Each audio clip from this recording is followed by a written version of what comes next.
Hello, I'm Heather Sims, a Dallas area real estate broker, and today I want to talk to you about something that can literally make or break the sale of your home: hiring the right listing agent. Now, before you click away because you think this is going to be a video where I tell you how amazing realtors are and why you should hire one, which I do think most realtors are amazing and you should hire one, but that's not where we're going today. In fact, I'm going to tell you that a lot of sellers ask the wrong questions when they're interviewing realtors. And when I say interviewing realtors, I would call multiple realtors before I would list my home if I were you. So honestly, I understand why they ask the wrong questions. Most people only sell a handful of homes in their entire lives. This isn't something that people do every day. So when it's time to interview agents, most sellers naturally focus on the things that seem most important, right? Usually that means asking the question every seller wants to know. Say it with me if you'd like. We all know what that question is. What do you think my home is worth? And the second question that's near and dear to my heart is, how much do you charge?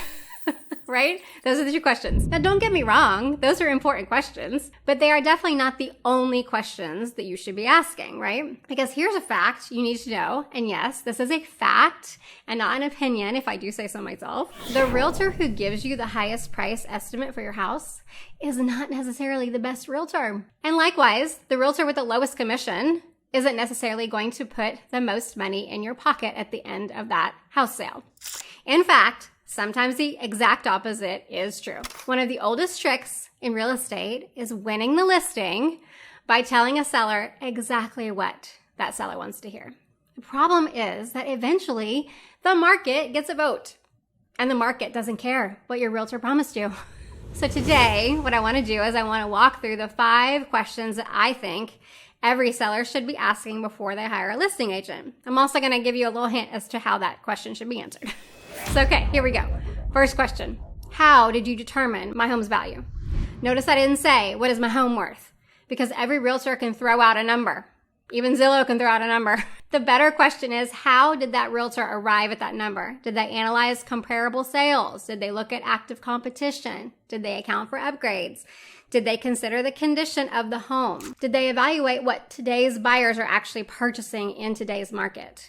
Or did they simply tell you the highest number because they knew that's what you wanted to hear? One of the hardest conversations I have with sellers, honestly, is when another realtor has promised them a number that simply is not supported by the market. And here's the problem. Of course, you can always reduce the price later, but you cannot get those first few weeks back that your home is spending on the market.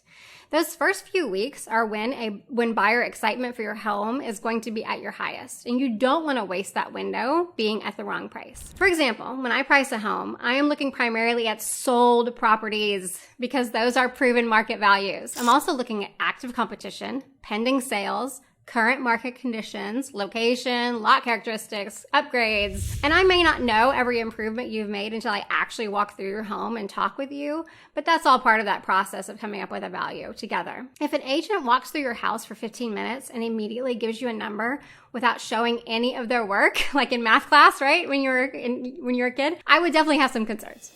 Okay, number 2, how are you actually going to market my home? And I would ask for specifics, not generality. Not, oh, it's going to go on the MLS. Not, of course, I'll post it on social media. Every realtor in America can say those 2 things, right? What I would want to know is what actually makes their marketing, that realtor's marketing or that broker's marketing, different. Are they doing professional photography? Are they providing professional video? Are they doing staging, email marketing, agent outreach? Are they going to do an open house? What about social media marketing? Because putting on a home in the MLS right now is not marketing.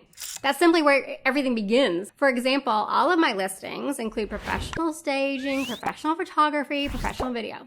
Why? Because buyers shop online first, and the importance of how the house looks online cannot be overstated. We also provided sellers with a 30-day marketing strategy and weekly updates showing exactly what marketing was completed the week before. Here's my favorite piece of advice regarding marketing. Ask to see examples. Ask to see photos. Ask to see videos. Ask to see how they've previously marketed their listing. Good marketing leaves evidence out there, right? I've got plenty to show when I go to my listing appointments. Okay, on to the third question. How often will that seller hear from you? This sounds simple, but it matters more than most people realize. One of the biggest complaints I hear from sellers who worked with another agent previously is, I never knew what was going on. Selling a home is stressful enough.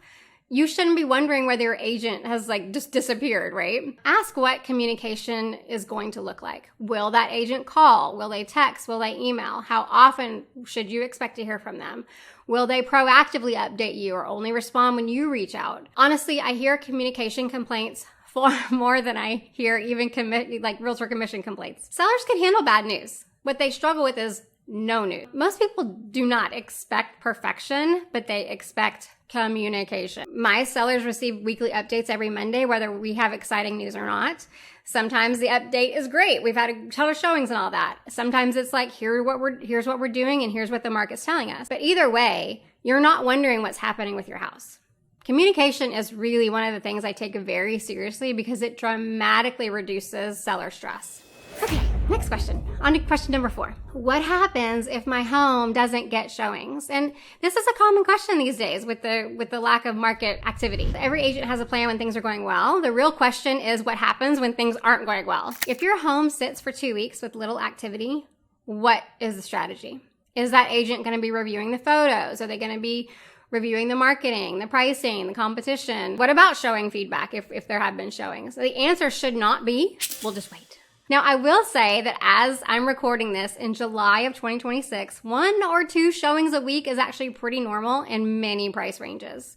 More than that is ideal. But if a listing truly isn't getting activity, my first thought is not let's wait. My first thought is the market's telling us that we might be overpriced. Is it the presentation online? Is it the photography? Is it competition? Something is causing buyers to scroll past that listing online, and I'm going to try to get that answer. Our job is to identify what that is and fix it.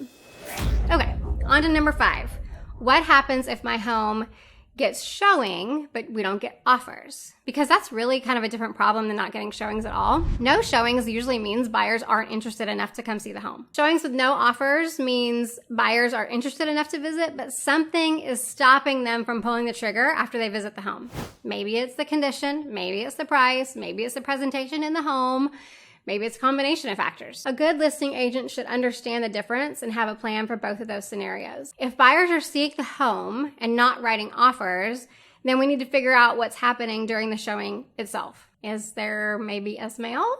Nobody wants to talk about that one for sure, right? Is there maybe a barking dog that's being left inside for showings, like in a kennel or something, and it's a distraction to buyers? Are there too many cars in the driveway? And when the buyer, pulls up, is that affecting the curb appeal? Does the home show differently than buyers expected it to based on the photos online? Something is creating buyer hesitation, and our job is to figure out what that is. At the end of the day, choosing a listing agent isn't about finding the person who tells you the highest price. You might really like that person, but you might not want to hire them if that's all they're doing. It's about finding a person with the best plan and strategy, someone who understands the market, someone who communicates well, the person who has a strategy when things aren't going perfectly. If you're thinking about selling a home in the Dallas area and you're interviewing realtors, I would love to have the opportunity to meet with you. I hope these questions make you more informed in that decision-making process. And of course, if you'd like to talk about your home's value, your goals, what a successful selling strategy might look like in today's market,